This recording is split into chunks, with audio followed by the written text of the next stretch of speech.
X minus x square minus 6x तो है ही हमारे पास, प्लस 9 लिख लेते हैं। प्लस 9 लिखा तो हमने 225 यहां पर ले लिया। देखिए आप 25 इंटू 9 ये होता है 225।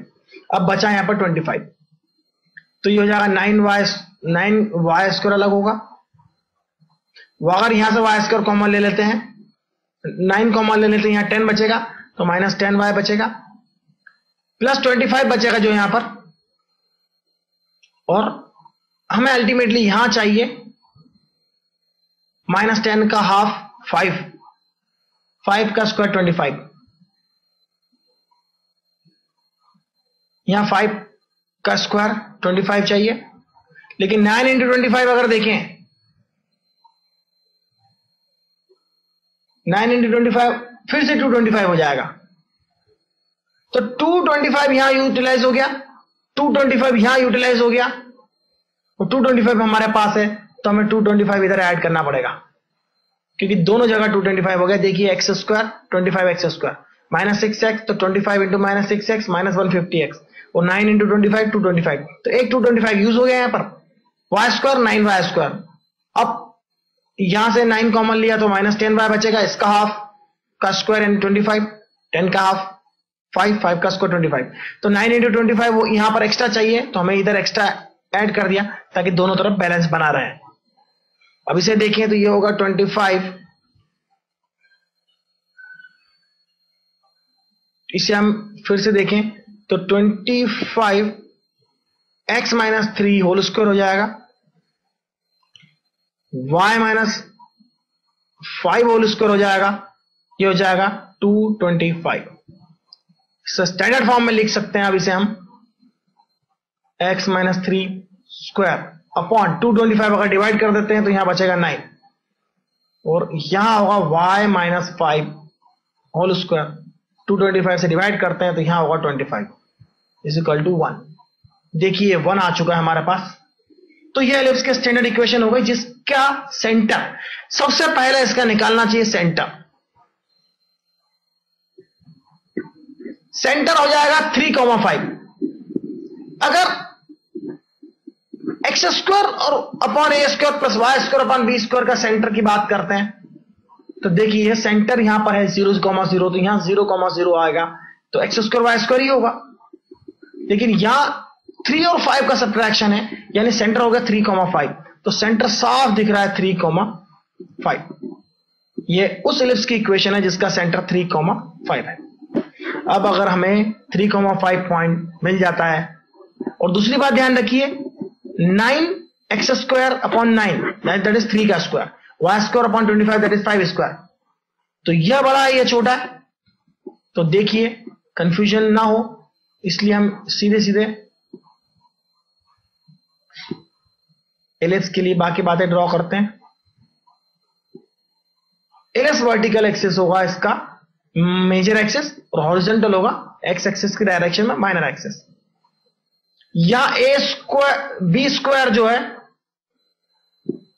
बी स्क्वायर के बजाय मैं कहूंगा मेजर एक्सिस, सीधे सीधे लिख लेना चाहिए मेजर एक्सिस। मेजर एक्सिस हो जाएगा आपका 10, यानी 25 तो आपका हो जाएगा ए स्क्वायर, तो ए हो जाएगा 5,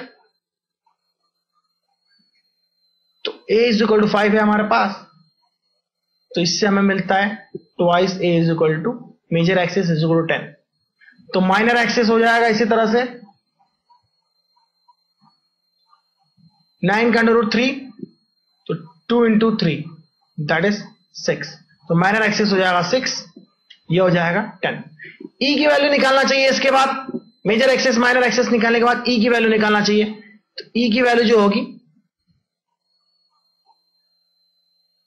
अंडर रूट, ई की वैल्यू निकालना बड़ा आसान है। मैं एक छोटी सी बात बताऊं आपको, ई की वैल्यू निकालने के लिए आपको किसी भी फॉर्मूले का यूज करने की जरूरत नहीं है, हम उसे ट्रिक से समझने की कोशिश करते हैं। ई की वैल्यू अगर आपको निकालना है, ई इज इक्वल टू बड़ी वाली टर्म इन दोनों में से 25 और 9 में से बड़ी वाली टर्म माइनस छोटी वाली टर्म अपॉन बड़ी वाली टर्म, तो ई की वैल्यू आ जाएगी 25 माइनस 9 16 अंडर रूट लेंगे तो ये हो जाएगा 4/5। तो ई की वैल्यू हो जाएगी 4/5।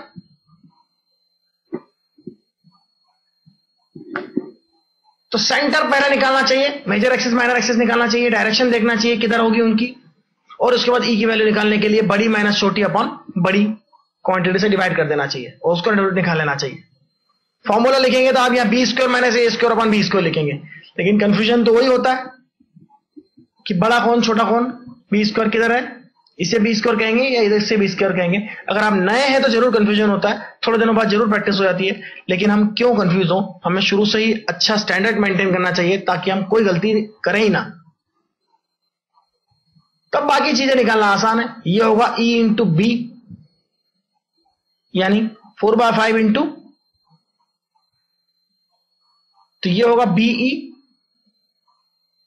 यहां से डिस्टेंस की बात कर रहा हूं, बीई होगी यानी 0, बीई होगा ये। तो हम फोकस, डायरेक्ट्रिक्स सब कुछ निकाल सकते हैं। डायरेक्ट्रिक्स के केस में ये होगा y is equal to minus b by, यानी माइनस बी, बी की वैल्यू हो गई जो बड़ी वैल्यू है उससे उसकी बात कर रहे हैं हम, 5 है, ई है 4/5, तो हो गया माइनस 25/4। तो एक डायरेक्ट्रिक्स की इक्वेशन आ गई है। दूसरी डायरेक्ट्रिक्स की इक्वेशन भी इसी तरह से निकाली जा सकती है, वो होगी प्लस 25/5 4। तो दूसरी डायरेक्ट्रिक्स होगी y is equal to 25/4। Centre भी इसी तरह से निकाल सकते हैं। सेंटर तो 0, 3, 5 है ही, जहां x की वैल्यू 3 है और y की वैल्यू 5 है। तो यहां अगर फोकस की बात करें तो फोकस निकालना बड़ा आसान है। 3 तो x की वैल्यू है क्योंकि x यहां पर चेंज नहीं हो रहा है, वर्टिकली चल रहे हैं, तो 3 अगर सेंटर का x है तो यहां का x भी 3 होगा। देखिए आप इसी लाइन पे चलने पर x की वैल्यू चेंज नहीं होगी, इस लाइन पे चलेंगे तो y की वैल्यू चेंज होगी। तो अगर सेंटर 3, 5 है, सेंटर 3, 5 है, तो सेंटर से डिस्टेंस देखिए, ये काफी कंफ्यूजिंग होता है कई बार। हमें सेंटर मालूम है तो फिर क्या दिक्कत है, सेंटर 3, 5 है यानी x कोऑर्डिनेट 3 है, तो ऊपर चलेंगे तो यहां भी 3 ही मिलेगा x, लेकिन y बढ़ेगा। यह डिस्टेंस होती है b इंटू ई, तो b इंटू ई की वैल्यू बताइए कितनी होगी। b इंटू ई की वैल्यू देखिए, b इंटू ई कितना होगा इस केस में, b होगा 5, e होगा 4/5, तो b इंटू ई की वैल्यू जो होगी वो होगी 4। अब यहां से यहां तक 4 चलना है हमें, तो फोकस तक पहुंच जाएंगे। सेंटर से फोकस तक की डिस्टेंस हो गई 4। सेंटर पे y की वैल्यू 5 है, देखिए आप सेंटर का y 5 है, तो यहां से यहां तक चलेंगे तो 4 + 5 हो जाएगा 9। और इसकी बात करें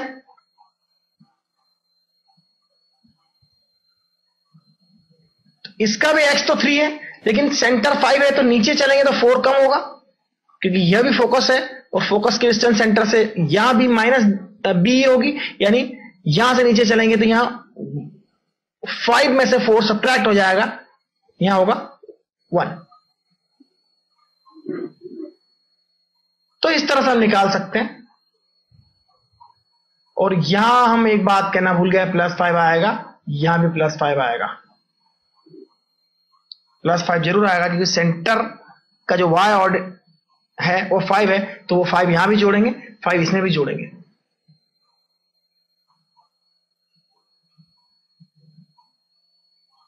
इसी तरह से हम सारी वैल्यूज निकालेंगे सेंटर के करस्पॉन्डिंग। सेंटर के कोऑर्डिनेट हमें पहले सबसे पता होते हैं और सेंटर से डिस्टेंसेस हमें पता होती है कितनी कितनी होती है, तो उनके डिस्टेंसेस की हेल्प से हम बाकी चीजें निकाल सकते हैं। तो क्वेश्चन आप जब भी करें, क्वेश्चन सावधानी से करें, उसके आंसर को टैली करें और देखिए एक बार में ही ये चीज सीख जाएंगे। गलती जरूर होती है, कई बार हम भूल जाते हैं कि इसे ऐड करना है जल्दीबाजी में, तो गलती का कारण सिर्फ जल्दीबाजी हो सकती है, कंसेप्ट की गलती नहीं हो सकती। यदि आपको अच्छे से पता हो कि सेंटर क्या है और हम किधर चलेंगे तो x बढ़ेगा, किधर चलेंगे तो y बढ़ेगा। तो सेंटर की करस्पॉन्डिंग मेजर और माइनर एक्सिस की डायरेक्शन में चलकर हम सारे कोऑर्डिनेट्स पता कर सकते हैं और ये काफी आसान होता है, कुछ भी मुश्किल नहीं है। तो पूरा यह हमारे दिमाग में इसका पिक्चर बना होना चाहिए, हम हर चीज आसानी से सॉल्व कर सकते हैं।